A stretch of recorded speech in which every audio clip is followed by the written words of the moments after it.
আচ্ছা, তুমি কি জানো ভালো লাগা আর ভালোবাসার মধ্যে তফাৎটা কোথায় থাকে?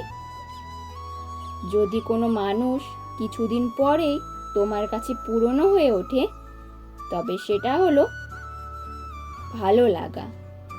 কিন্তু যদি কোনো মানুষকে যুগের পর যুগ দেখার পরেও তোমার মনের মধ্যে শান্তি হয়, মনে হয় এটাই তো সেই মানুষ যাকে আমি যুগের পর যুগ এইভাবেই আদরে চোখে দেখতে পারবো, তবে সেটাই ভালোবাসা। যদি তুমি কোনো মানুষের শরীর দেখে তার উপর টান অনুভব করো, তবে সেটা তোমার ভালো লাগা।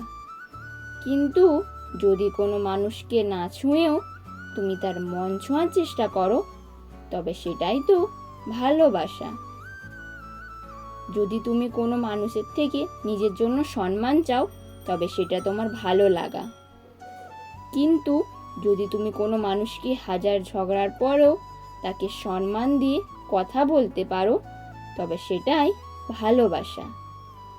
যখন তুমি কারো থেকে এটা আশা করবে সেই মানুষটা তোমার হবে, তখন সেটা তোমার ভালো লাগা হবে।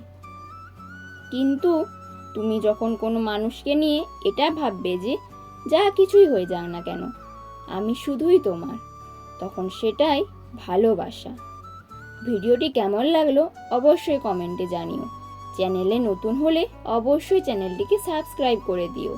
আর যারা অলরেডি সাবস্ক্রাইব করে দিয়েছো তাদেরকে অসংখ্য ধন্যবাদ। সবাই ভালো থেকো।